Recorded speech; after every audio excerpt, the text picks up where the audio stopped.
अभी अगला question 2.18. In a hydrogen atom, the electron and proton are bound at a distance of about 0.53 angstrom.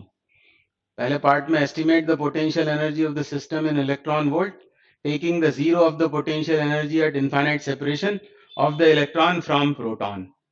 तो hydrogen atom में एक होता है प्रोटॉन न्यूक्लियस में और एक इलेक्ट्रॉन रिवॉल्व हो रहा होता है, और एटम की रेडियस दे रखी है 0.53 एंगस्ट्रॉम, मतलब इनके बीच की सेपरेशन वो है 0.53 एंगस्ट्रॉम। हाइड्रोजन एटम को हम system of 2 point charges suppose कर सकते हैं, जिसमें ये दो चार्जेस, प्रोटॉन का चार्ज प्लस ई, इलेक्ट्रॉन का माइनस ई, और उनके बीच की सेपरेशन 0.53 एंगस्ट्रॉम। 1 एंगस्ट्रॉम होता है 10 to the power minus 10 metre के बराबर। हमको पहले पार्ट में पोटेंशियल एनर्जी सिस्टम की कैलकुलेट करनी है इलेक्ट्रॉन वोल्ट में। तो इसको हम सिस्टम बना रहे हैं, सिस्टम ऑफ 2 पॉइंट चार्जेस जिनके बीच की सेपरेशन है 0.53 एंगस्ट्रॉम। हमको चाहिए पोटेंशियल एनर्जी सिस्टम की, और पोटेंशियल एनर्जी का जीरो कहाँ लिया हुआ है, इंफिनिटी पर। मतलब ये इलेक्ट्रॉन जब प्रोटॉन से इनफाइनाइट डिस्टेंस पर है तब सिस्टम की पोटेंशियल एनर्जी जीरो रिगार्ड की हुई है, और जब वो 0.53 एंगस्ट्रॉम की डिस्टेंस पर है तब पोटेंशियल एनर्जी हमें कैलकुलेट करनी है। तो आप डायरेक्ट फॉर्मूला लगा सकते हैं इसमें 1/4 pi epsilon naught Q1 Q2 by R। Q1 Q2 को साइन के साथ सब्स्टिट्यूट करना है, जूल में आंसर आएगा, फिर उसको इलेक्ट्रॉन वोल्ट में कन्वर्ट कर लेंगे। पर अच्छा होगा यदि आपको कंप्लीट फॉर्मूला भी पता हो। तो change in potential energy, change in potential energy, इसका फॉर्मूला क्या होता है? तो उसका फॉर्मूला ऐसा है, delta U is equal to UR2। मतलब जब ये दोनों चार्जेस R2 सेपरेशन पर है तब की पोटेंशियल एनर्जी माइनस जब वो R1 सेपरेशन पर थे, तो फाइनल माइनस इनिशियल। यह है चेंज इन पोटेंशियल एनर्जी, और इसका फॉर्मूला क्या होता है? कैलकुलेट करने के बाद ऐसा है फॉर्मूला, इसका ऐसा बनेगा 1/4 pi epsilon naught Q1 Q2 into 1/R2 minus 1/R1। ये है actually change in potential energy का फॉर्मूला। अब यहां पर क्योंकि हमने पोटेंशियल एनर्जी को इंफिनिटी पर जीरो सपोज किया हुआ है, इंफिनिटी मतलब R1, पहले सेपरेशन कितनी थी इनके बीच, इनफाइनाइट, तब पोटेंशियल एनर्जी कितनी है, तब पोटेंशियल एनर्जी है जीरो, ऐसा हमने माना हुआ है। तो ये यदि सब्स्टिट्यूट करेंगे इस फॉर्मूले में, R1 को इंफिनिटी डालेंगे तो ये जीरो हो जाएगा, और R2 को हम लिख लेते हैं R, R2 को हम लिख लेंगे R, और तब R सेपरेशन की पोटेंशियल एनर्जी यहां आने लगेगी, इसको क्या कर देंगे जीरो, तो यहां लिखेंगे UR। तो ये फॉर्मूला ऐसा दिखने लगेगा, UR इज इक्वल टू क्या आएगा, Q1 Q2 upon 4 pi epsilon not times R2। ये फॉर्मूला एक्चुअली हमको यहाँ पर यूज करना है इस क्वेश्चन में, पर वो है कंप्लीट फॉर्मूला। अब इसकी वैल्यू डालते हैं, वैल्यूज डालकर आराम से इसको सॉल्व किया जा सकता है। तब हमको मिलेगी सिस्टम की पोटेंशियल एनर्जी जब इंफिनिटी पर पोटेंशियल एनर्जी को जीरो रिगार्ड किया हुआ है। तो कितनी है सेपरेशन इनके बीच की, वो है 0.53 एंगस्ट्रॉम, 0.53 एंगस्ट्रॉम। मतलब सिस्टम की पोटेंशियल एनर्जी जब चार्जेस के बीच ये सेपरेशन है तब कितनी होती है, ऐसा नहीं भी लिखेंगे चलेगा, सीधे यू लिख दें 1/4 पाई एप्सिलॉन नॉट, मतलब 9 इंटू 10 टू दी पावर 9। फिर चार्जेस को साइन के साथ डालना है, एक है प्लस ई, एक है माइनस ई, तो एक माइनस आएगा, दोनों पर चार्ज कितना होता है 1.6 times 10 to the power minus 19, इसका स्क्वायर, इसका होगा स्क्वेयरिंग, और नीचे क्या आएगा, नीचे आएगा R2। ये क्या लिखा हुआ है मैंने, ये R2 है, इसको आप सिर्फ R भी लिख सकते हैं, R2 को R लिख देंगे। तो R कितना है 0.53 एंगस्ट्रॉम, एंगस्ट्रॉम का ये बनाया मैंने मीटर। तो आंसर किस में आएगा, जूल में, क्योंकि ये ऐसा है फॉर्मूला है। अब यदि हमें रिलेशन पता है जूल और इलेक्ट्रॉन वोल्ट में, क्योंकि आंसर हमसे इलेक्ट्रॉन वोल्ट में पूछा हुआ है, तो याद रखें 1.1 electron volt 1.6 into 10 to the power minus 19 joule होता है, यानी 1 जूल कितना होगा, 1 upon this much, in other words इसको डिवाइड कर देते हैं किससे, 1.6 इंटू 10⁻⁻19 से, इससे डिवाइड कर देंगे तो हमारा आंसर इलेक्ट्रॉन वोल्ट में आ जाएगा। अब ये पूरी क्वांटिटी इसके साथ एक बार कैंसिल आउट हो जाएगी। फिर ये ऊपर ले जाएं -10 तो ये 19 बनेगा, इसके साथ कैंसिल आउट हो जाएगा। यानी बस अब कुछ डिजिट्स बच रही हैं, -9 फिर 1.6 और नीचे 0.53। और इस सबको सॉल्व करने पर, इस सबको जब आप सॉल्व करेंगे तो आपको मिलने वाला है -27.2 इलेक्ट्रॉन वोल्ट। मैं चेक कर लेता हूं एक बार आंसर, -27.2 इलेक्ट्रॉन वोल्ट, ये होगी पोटेंशियल एनर्जी। अब ये कब की पोटेंशियल एनर्जी है, यह तब की जब हमने इंफिनिटी पर पोटेंशियल एनर्जी को 0 रिगार्ड किया हुआ है। तो ये तो हुआ फर्स्ट पार्ट का आंसर। मैं सब यहां से हटाता हूं इसे, ये फॉर्मूला बस अब आप याद रखेंगे, इसको नोट भी आप कर रहे होंगे सब, फिर एक दो बार आपको इसको करके देखना पड़ेगा, तब ये फिर फॉर्मूला आपको याद होगा। वापस चलते हैं, तो फर्स्ट पार्ट तो सॉल्व हो गया। फर्स्ट पार्ट में हमसे क्या बोला हुआ है, फर्स्ट पार्ट में हमसे कहा है कि पोटेंशियल एनर्जी सिस्टम की कैलकुलेट करो इलेक्ट्रॉन वोल्ट में। जब इलेक्ट्रॉन प्रोटॉन से इनफाइनाइट सेपरेशन पर है तब पोटेंशियल एनर्जी को हमने 0 रिगार्ड किया है। क्या आंसर आया था अभी हमारा, वो आया था -27.2। तो ये है पोटेंशियल एनर्जी इलेक्ट्रॉन वोल्ट में। किसकी, वैसे तो सिस्टम की होती है पर इसे कभी कभी इलेक्ट्रॉन की भी बोलने लगते हैं। ये है इलेक्ट्रॉन की potential energy. What is part B, what is the minimum work required to free the electron. Electron को फ्री करना मतलब आयोनाइज करना, इसको इंफिनिटी तक पहुंचाने में वर्क रिक्वायर्ड हमसे पूछा हुआ है, minimum work required. Given that its kinetic energy in the orbit is half the magnitude of potential energy obtained in a. ऐसा बोला है कि काइनेटिक एनर्जी पोटेंशियल एनर्जी के मैग्नीट्यूड का आधा है, ये हमको इंफॉर्मेशन दी है। और हमसे पूछ रहे हैं इस इलेक्ट्रॉन को इंफिनिटी तक ले जाने में कितना मिनिमम वर्क डन होगा। तो ये है पोटेंशियल एनर्जी। काइनेटिक के बारे में क्या बोला है, इसका मैग्नीट्यूड मतलब ऐसा, सिर्फ पॉजिटिव साइन के साथ इसको लेना है, उसका आधा कितना हो जाएगा, वो हो जाएगा 13.6 इलेक्ट्रॉन वोल्ट।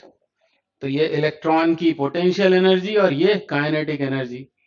तो टोटल एनर्जी कितनी है, तो इन दोनों को ऐड करेंगे, टोटल एनर्जी कितनी है उसको ई लिखते हैं, ई टोटल एनर्जी। किसी और कलर से मैं लिख देता हूं, टोटल एनर्जी ई -27.2 प्लस 13.6, तो आएगा -13.6 इलेक्ट्रॉन वोल्ट।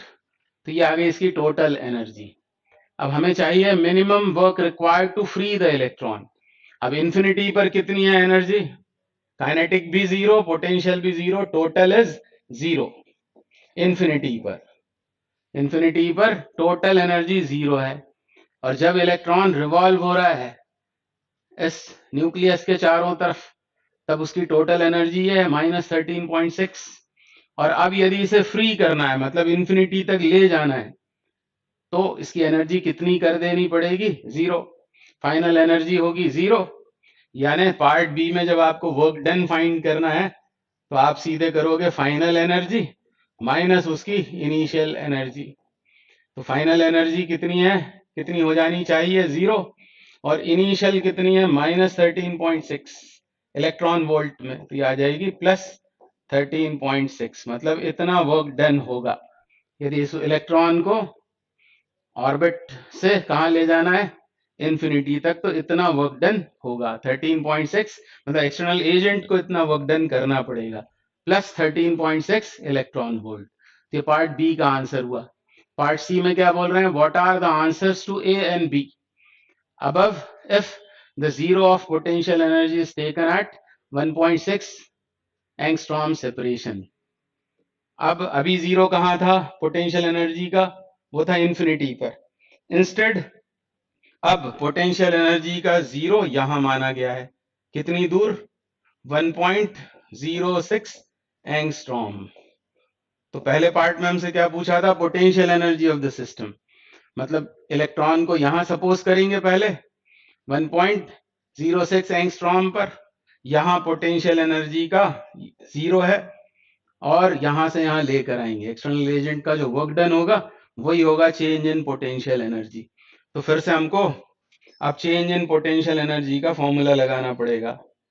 क्या होता है वो, Q1 Q2 साइन के साथ upon 4 pi epsilon not 1 upon R2।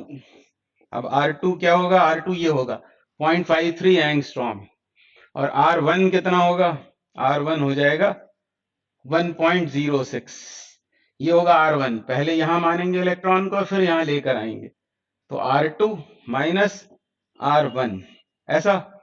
अब Q1 Q2 को तो साइन के साथ में डालना है, तो एक माइनस साइन आएगा, फिर आएगा 1.6 into 10 to the power minus 19 square into 9 into 10 raise to the power 9, ये सब कुछ 1 अपॉन R2। R2 कौन सा, ये है R2, एंगस्ट्रॉम को मीटर में कन्वर्ट करेंगे तो एक 10 टू दी पावर माइनस 10 दोनों में आएगा क्योंकि, तो उसको भी बाहर कर लेते हैं, ऐसा होगा। फिर अंदर क्या बचेगा, अंदर बचेगा 1 अपॉन 0.53, अब ये मीटर में है, माइनस 1 अपॉन कितना 1.06, 1.06। तो इसको भी कैलकुलेट करेंगे तो आंसर आएगा माइनस साइन के साथ में। तो इसको आप सॉल्व करेंगे, मैं आपको आंसर बतला देता हूं अभी। आंसर क्या आएगा, आंसर आने वाला है -13.6, -13.6 इलेक्ट्रॉन वोल्ट। तब आप देख रहे हैं कि पोटेंशियल एनर्जी की एब्सोल्यूट वैल्यू बदल गई है।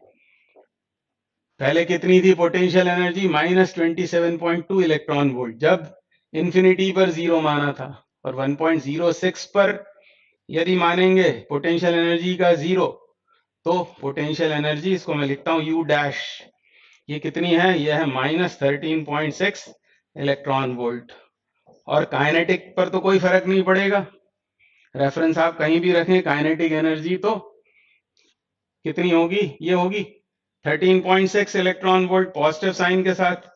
टोटल एनर्जी कितनी हो गई अब सिस्टम की, वो हो गई जीरो। इसका मतलब ये रुक गया ऐसा नहीं है, ये तो सिर्फ रेफरेंस चेंज करने से जीरो दिखाई दे रहा है। अब क्या पूछा है हमसे कि इसका आंसर क्या होगा पार्ट बी का, जब 1.06 एंगस्ट्रॉम पर हम पोटेंशियल एनर्जी का जीरो ले रहे हैं। तो पहले केस ए में जाते हैं, पोटेंशियल एनर्जी जब हम निकाल रहे थे तब यहां पोटेंशियल एनर्जी हमको कितनी मिली, वो मिलती थी -27.2। यहां पर पोटेंशियल एनर्जी कितनी होगी, जब हमारा ये स्केल कैसा था कि यहां पोटेंशियल एनर्जी को जीरो लिया था, तब यहां कितनी मिलेगी हमें, तो डिस्टेंस क्योंकि डबल हो गई है, तो 2 पॉइंट चार्ज सिस्टम के पोटेंशियल एनर्जी के फॉर्मूले में यदि आर क्या हो गया है, आर हो गया है डबल, तो पोटेंशियल एनर्जी आधी हो जाएगी, यानी इसका हाफ, मतलब यहां पोटेंशियल एनर्जी -13.6 इलेक्ट्रॉन वोल्ट होगी। और यहां इस नए स्केल का जीरो है, यानी यहां पर कितनी होगी इस नए स्केल में पोटेंशियल एनर्जी, तो वो होगी +13.6 इलेक्ट्रॉन वोल्ट, क्योंकि -13.6 पर हमने जीरो का मार्क लगा दिया है। तो इंफिनिटी पर कितनी हो जाएगी, इंफिनिटी पर इस वाले स्केल में वो कितनी थी जीरो, इस वाले स्केल में कितनी हो जाएगी +13.6 इलेक्ट्रॉन वोल्ट। और अब इस इलेक्ट्रॉन वोल्ट को यदि फ्री करना है, आयोनाइज करना है, तो एनर्जी टोटल कितनी है उसके पास, जीरो, उसे कितनी बाहर से देना पड़ेगी, तो अब बाहर से देना पड़ेगी +13.6 इलेक्ट्रॉन वोल्ट। तो ये पार्ट सी का आंसर होगा, पार्ट सी का second part, +13.6 electron volt energy देने पर ये इलेक्ट्रॉन आयोनाइज होगा। If one of the two electrons of hydrogen molecule is removed, we get a hydrogen molecular ion H2 plus. In the ground state of an hydrogen molecular ion, the two protons are separated by roughly 1.5 angstrom and the electron is roughly 1 angstrom from each proton.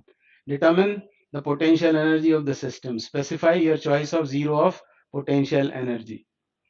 तो क्या बोल रहे हैं, hydrogen molecule, hydrogen molecule में होते हैं hydrogen के 2 atoms, उनमें से किसी एक एटम का एक इलेक्ट्रॉन रिमूव कर दिया है, तो हमको मिलता है हाइड्रोजन मॉलिक्यूलर आयन। अब बच क्या जाएगा, 2 प्रोटॉन्स और 1 इलेक्ट्रॉन। तो जो 2 प्रोटॉन्स हैं ग्राउंड स्टेट में, उनके बीच की सेपरेशन है 1.5 एंगस्ट्रॉम, और इलेक्ट्रॉन जो एक ही बचा है दोनों प्रोटॉन से 1 एंगस्ट्रॉम की डिस्टेंस पर है। तो मैं यहां उसे ड्रॉ करता हूं, ये हैं वो 2 प्रोटॉन्स, हर एक पर चार्ज कितना E+, और दोनों के बीच की सेपरेशन कितनी बोली हुई है 1.5 एंगस्ट्रॉम। और वो जो एक इलेक्ट्रॉन है वो इन दोनों प्रोटॉन्स से 1 एंगस्ट्रॉम की डिस्टेंस पर है। इस तरह सिस्टम ऑफ 3 पॉइंट चार्जेस ये कंस्टिट्यूट हो जाएगा, 2 ये प्रोटॉन्स और ये इलेक्ट्रॉन, ऐसा सिस्टम फॉर्म हो गया। इसकी हमको चाहिए पोटेंशियल एनर्जी, और पोटेंशियल एनर्जी का जीरो हम इन्फिनिटी पर सपोज करेंगे। तो पोटेंशियल एनर्जी का जीरो यदि इन्फिनिटी पर है तो 2 पॉइंट चार्ज सिस्टम की पोटेंशियल एनर्जी 1/4πε0 Q1 Q2/R, ये फॉर्मूला लगाना है। हमको चाहिए सिस्टम की पोटेंशियल एनर्जी, तो U सिस्टम की पोटेंशियल एनर्जी कैसे निकालते हैं हम, तो इसको बोल देते हैं 1, ये 2 और ये 3।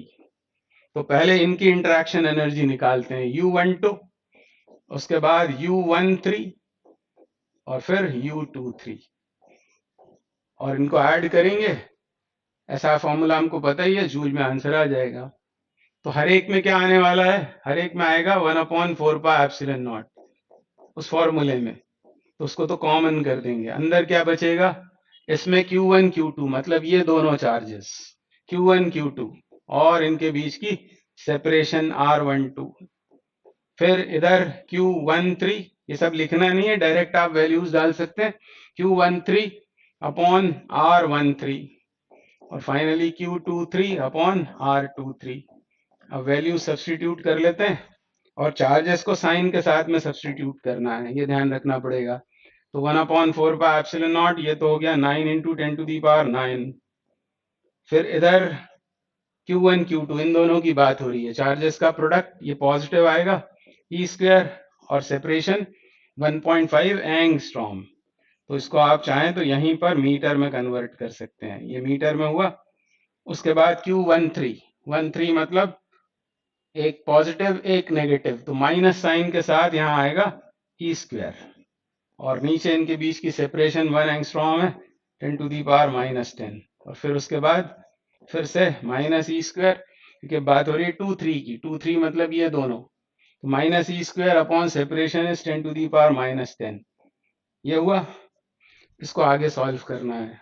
अब 9 × 10⁹ ये हुआ, E² कॉमन आएगा, और E² मतलब 1.6 × 10⁻19², नीचे 10⁻10 बाहर कर देते हैं, ये भी कॉमन आ गया। अंदर क्या बचेगा, 1.5, यहाँ 1.5 मतलब 3/2 यानी 2/3, 2/3, यहाँ आएगा -1 मतलब -2। तो इधर तो कुछ माइनस दिख नहीं रहा है, इसमें से जो आएगा इसको कैलकुलेट करने के बाद वो माइनस साइन के साथ आएगा, सॉल्विंग करने पर फाइनल आंसर माइनस के साथ मिलना चाहिए।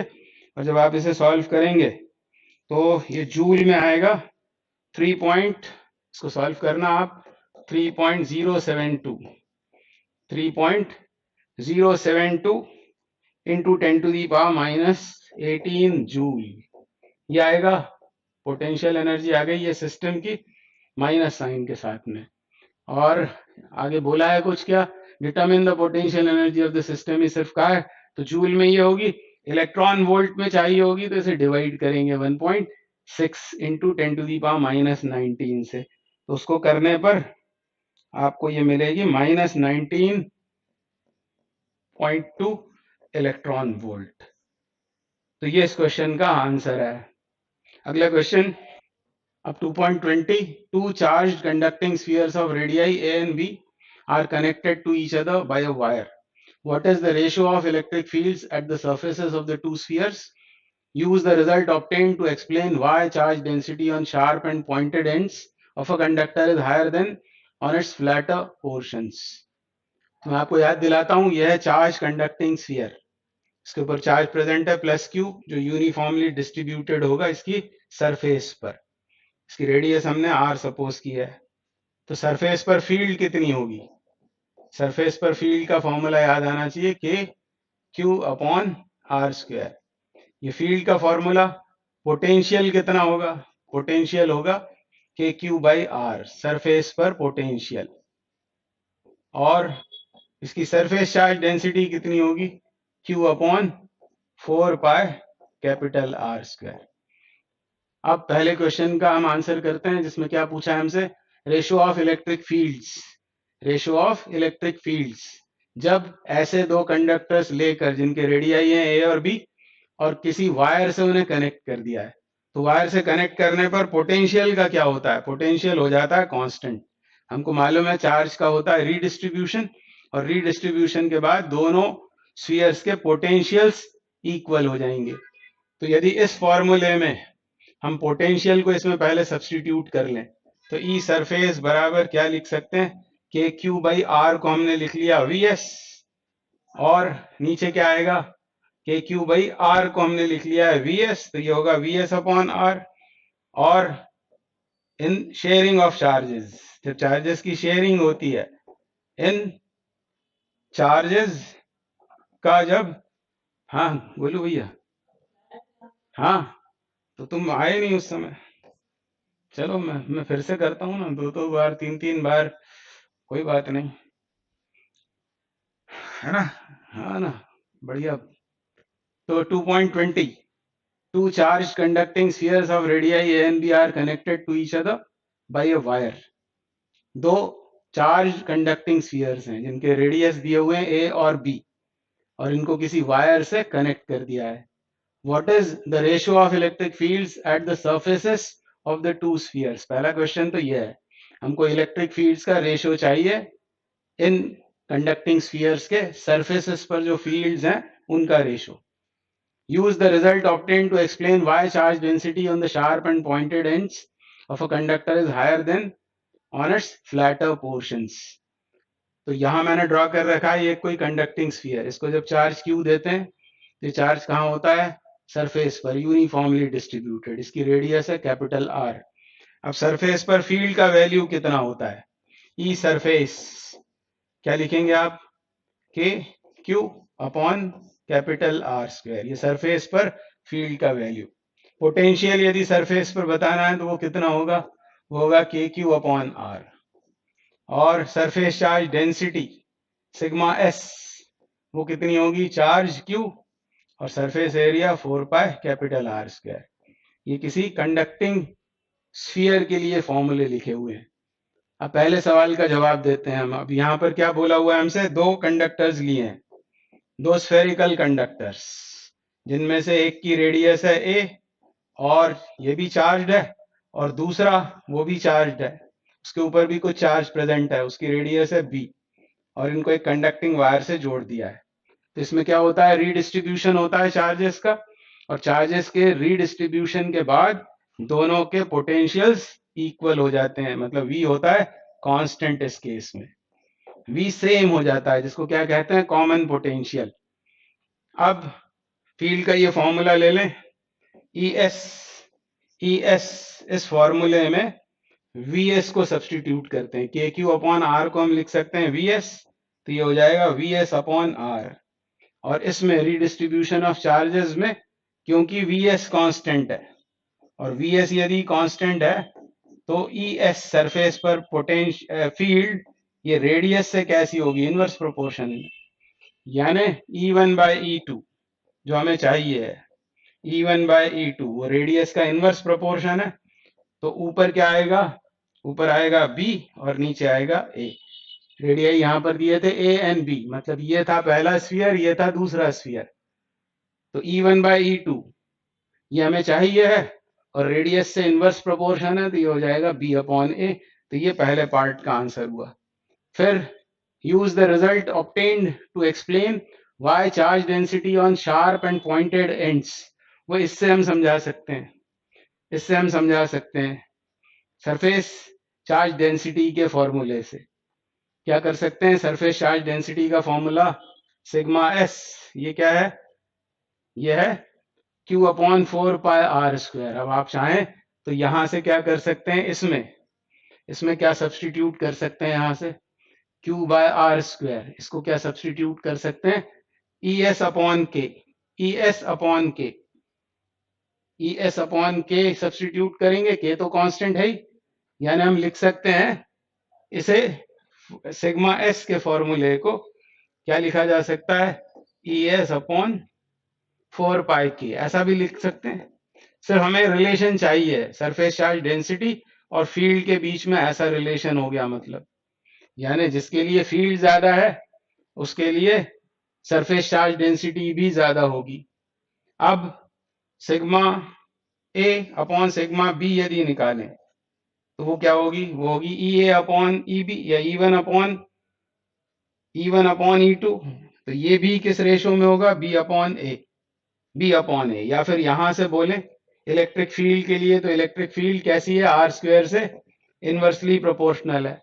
तो R जिसके लिए ज्यादा होगा, मतलब शार्प पॉइंट्स के लिए फील्ड ज्यादा होगी, फील्ड ज्यादा होने से सरफेस चार्ज डेंसिटी भी ज्यादा हो जाएगी। तो ये इस क्वेश्चन के आंसर्स हो जाएंगे।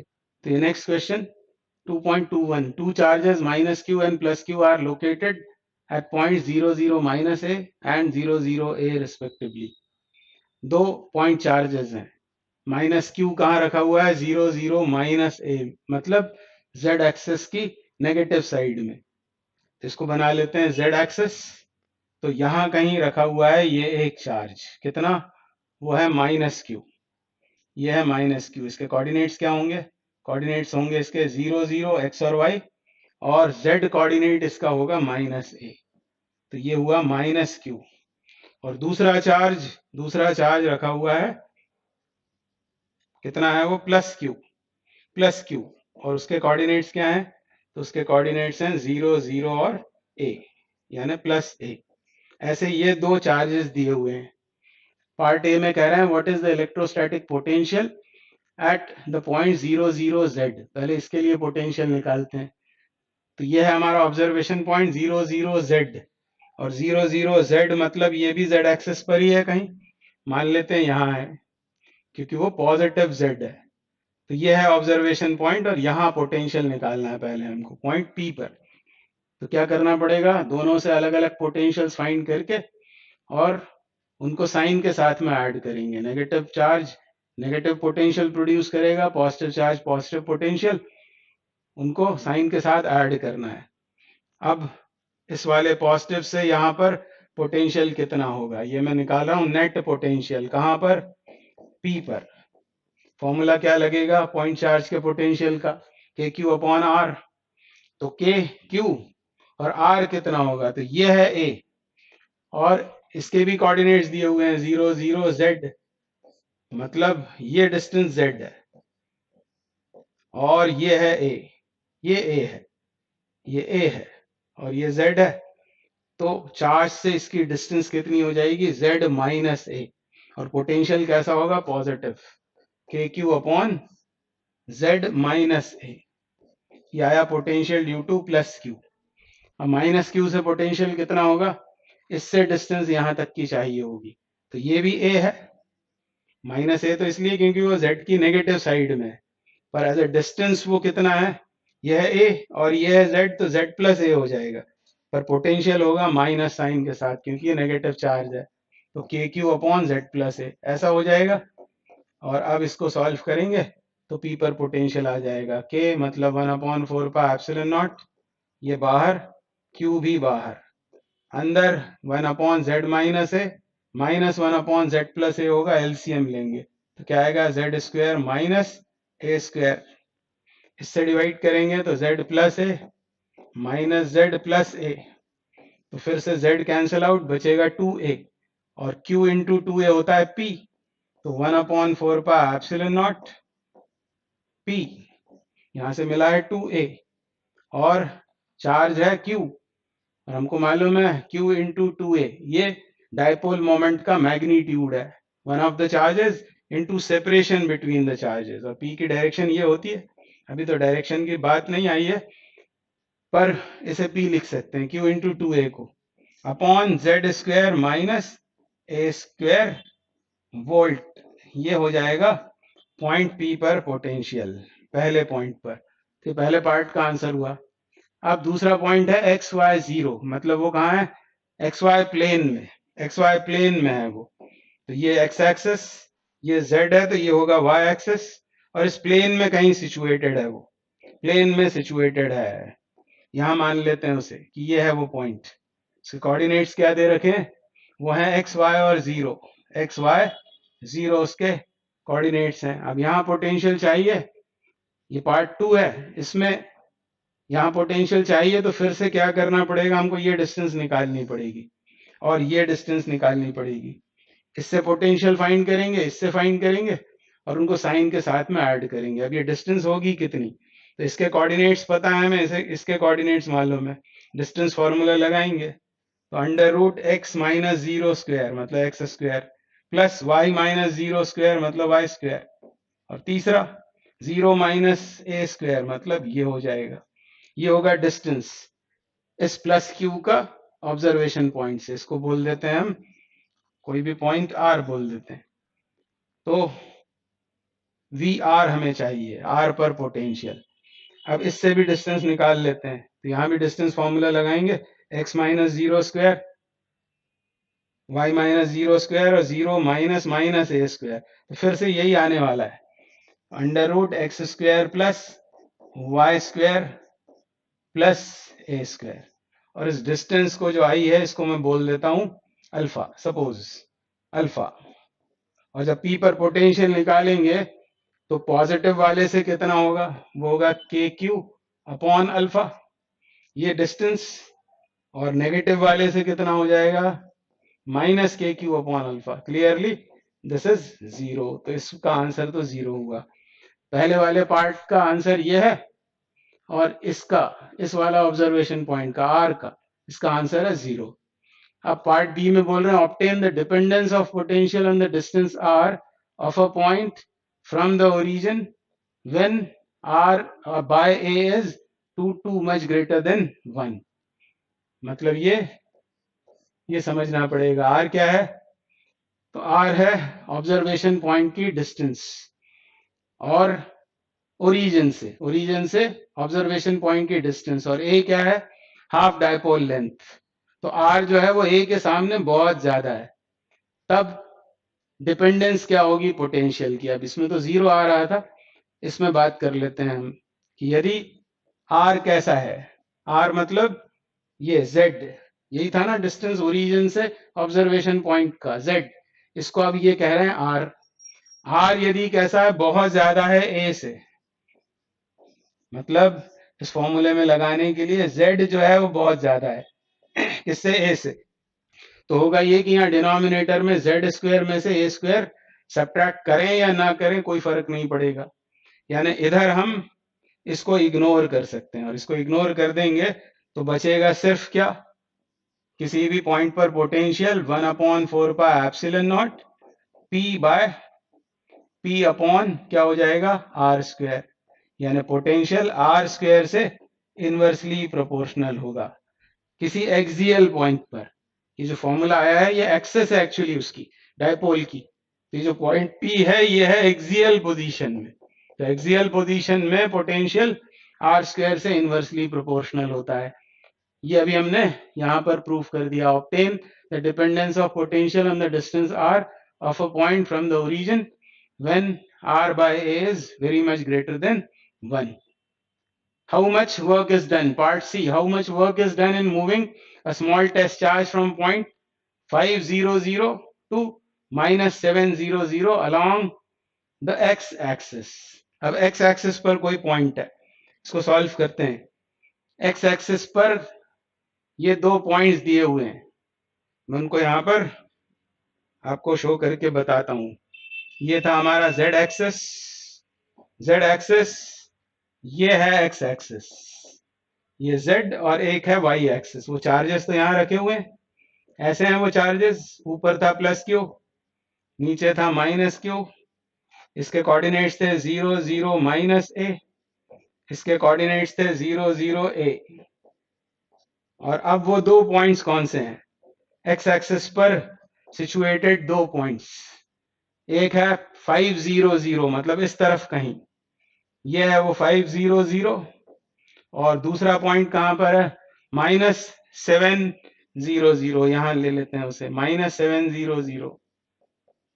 अब यदि इसको बोले हम ए, इसको कहें बी, हमको चाहिए work done in moving a small test charge from point 500 to -700। तो वर्क डन के लिए आपको ये फॉर्मूला याद आ जाना चाहिए। वर्क डन होता है चार्ज और potential difference, charge into potential difference. A से बी जा रहे हैं तो यहाँ आएगा V B minus V A, और जो भी चार्ज आप कैरी कर रहे हैं उसे साइन के साथ सब्सटीट्यूट करना है। मतलब बेसिकली हमें वी ए और वी बी चाहिए, और उसमें क्यू का हम मल्टीप्लाई कर देंगे तो हमको मिल जाएगा वो वर्क डन। तो वर्क डन कैसे निकालें? तो पहले पोटेंशियल्स निकालना पड़ेंगे। अब यहाँ जब आप पोटेंशियल निकालेंगे तो जैसा अभी इस सवाल में हुआ था पिछले वाले में, ये डिस्टेंस इस डिस्टेंस के बराबर होगी, और दोनों चार्ज कैसे हैं? इक्वल मैग्नीट्यूड ऑपोजिट साइन वाले हैं, तो नेट पोटेंशियल ए पर कितना हो जाएगा? 0। सिमिलरली जब आप ये निकालेंगे डिस्टेंस और ये निकालेंगे तो ये भी बराबर आएगी, और फिर से दोनों क्योंकि सेम मैग्नीट्यूड ऑपोजिट साइन वाले हैं तो यहाँ भी पोटेंशियल 0 होगा, मतलब पोटेंशियल डिफरेंस ही 0 है। और इसके 0 होने पर वर्क डन कितना होगा? वर्क डन होगा 0 के बराबर। तो ऑब्जेक्टिव आने पर ज्यादा सोचना नहीं है, जल्दी से आप आंसर कर सकते हैं। Does the answer change of the path of the test charge between the same points is not along the x-axis? अब पाथ कोई भी हो, क्योंकि ये तो इलेक्ट्रोस्टैटिक फील्ड है, कंजर्वेटिव फील्ड है, उस टेस्ट चार्ज को जिसे भी आप ला रहे हैं, कैरी कर रहे हैं, उसे अलोंग एक्स एक्सिस ले जाएं या कहीं से भी घुमा कर ले जाएं, वर्क डन पाथ से इंडिपेंडेंट होता है। मतलब आंसर अभी भी कितना आएगा? 0, किसी भी पाथ से उसे कैरी किया जाए। तो ये इस क्वेश्चन के आंसर्स हैं। अभी अगला question, figure below shows a charge array known as an electric quadrupole, मतलब 4 पोल्स। डायपोल का मतलब होता है 2 पोल्स, और क्वाड्रुपोल मतलब 4 पोल्स हैं इसमें। For a point on the axis of the quadrupole, obtain the dependence of potential on R for R by A very much greater than 1, and contrast your result with that due to an electric dipole, an electric monopole, therefore a single charge। तो ये दिखाया हुआ है वो quadrupole.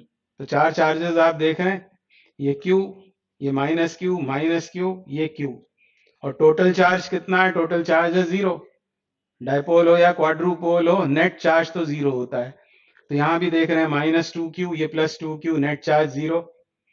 इस तरह arrange है वो 4 पॉइंट चार्जेस, और P है हमारा ऑब्जर्वेशन पॉइंट। ये इसकी एक्सेस है, मतलब एक्सियल पोजीशन में कोई पॉइंट है P, और P पर हमको पोटेंशियल फाइंड करना है, और उसकी डिपेंडेंस देखनी है R के ऊपर। R क्या है? Distance from centre. क्वाड्रुपोल का ये सेंटर हुआ, इससे डिस्टेंस। तो क्या करेंगे? तो पॉइंट चार्ज का पोटेंशियल हमको मालूम होता है, P पर पोटेंशियल निकालेंगे हम अलग अलग सभी से, डिस्टेंसेस सब आपको मालूम है। इससे यदि निकालें, मान लीजिए इस वाले चार्ज से, ये +Q है, तो KQ अपॉन डिस्टेंस, डिस्टेंस कितनी होगी? अब ये है R, ये है A, तो ये होगी R माइनस A, और पोटेंशियल होगा पॉजिटिव इस वाले चार्ज से। चार्ज 1 से हमने निकाला पोटेंशियल P पर, डायरेक्शन तो कुछ होगा नहीं, मैग्नीट्यूड ही होता है पोटेंशियल में, तो ये होगा पोटेंशियल ड्यू टू 1। अब इन दोनों से निकालें तो या तो दोनों को साथ में लिख सकते हैं, 2Q कह सकते हैं, और या फिर अलग अलग निकाल के ऐड करेंगे। इससे डिस्टेंस कितनी है? R, और ये दोनों ही नेगेटिव चार्ज हैं, तो K, इसलिए यहाँ माइनस लिखा है मैंने, K2Q upon distance is R, ऐसा हो जाएगा। और इससे निकालेंगे तो फिर से पॉजिटिव आएगी वो, KQ अपॉन क्या आएगा? डिस्टेंस अब R प्लस A हो जाएगा, R प्लस A। तो इस तरह पोटेंशियल निकल कर आएगा, बस इसको सॉल्व करना है हमें। तो क्या करें, अब इसमें से KQ तो बाहर कर देते हैं, KQ इज टेकन आउट, और KQ बाहर कर देंगे तो अंदर क्या क्या बचेगा?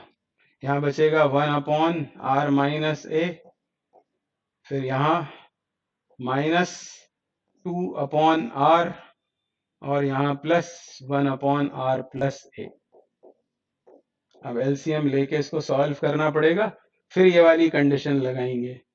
तो KQ, अब क्या आएगा एलसीएम? तो एलसीएम आएगा r+a, r-a और r, ये तीन आएंगी टर्म्स।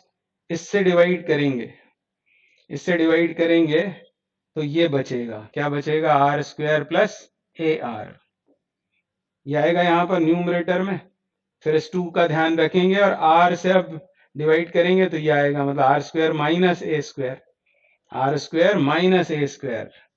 तो -2r² + 2a², ऐसा हो जाएगा। और फिर r+a से करें यदि डिवाइड तो ये बचेगा r² - ar, तो +r² - ar, ऐसी बहुत सारी टर्म्स आएंगी।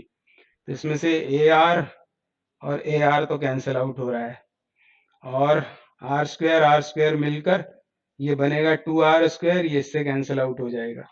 मतलब क्या बचा ऊपर में? ऊपर बचेगा KQ इंटू 2a², 2a², तो एक a एक्स्ट्रा है यहाँ पर, और ये क्या बन जाएगा? ये तो बन जाएगा P, ये हुआ। और नीचे क्या करें? नीचे r² - a², इसको लिख सकते हैं, इसका बस r का और इसमें मल्टीप्लाई करना है, मतलब r³ - a²r, ऐसा कुछ फॉर्मूला बन जाएगा पोटेंशियल का। मैं वापस से इसको लिखता हूं यहाँ, और फिर वो कंडीशन उसमें लगाते हैं। तो V कितना हो जाएगा? KPA, K वो तो 1/4πε0 वाला K है ये, फिर A और P, AP ऐसा लिख लेते हैं, और P कितना है? Q इंटू 2A, नीचे r³ - a² into r, a² into r common करके इसको ऐसा लिख लेते हैं, r इंटू r² - a²। तो ये क्वाड्रुपोल का पोटेंशियल निकला है। वोल्ट में यदि इसको 1/4πε0 लिख देते हैं। अब वो कंडीशन इसमें लगाते हैं कि r कैसा है? r बहुत ज्यादा है, r is too much greater than a, और यदि a बहुत कम है तो a² भी बहुत कम होगा। r² में से a² सब्ट्रैक्ट करें या ना करें कोई फर्क नहीं पड़ेगा, तो इसे इग्नोर कर देंगे, और इसे इग्नोर करेंगे तो पोटेंशियल का फॉर्मूला ऐसा बन जाएगा KPA। अब इसको नहीं छोड़ना है हमें, हम तो कंपैरिजन में इसको हटा रहे हैं, r² में से a² इसलिए हटा रहे हैं क्योंकि r के सामने ये बहुत कम है, इसको इग्नोर नहीं करना है, तो ये तो ऐसे ही रहेगा। और यहाँ क्या आ जाएगा? फिर r³, ये फॉर्मूला बनेगा, और हमें तो पोटेंशियल की डिपेंडेंस पूछी थी r के ऊपर, तो V जो है वो r³ से इनवर्स प्रोपोर्शन में होगा। ये पोटेंशियल के बारे में बात हुई।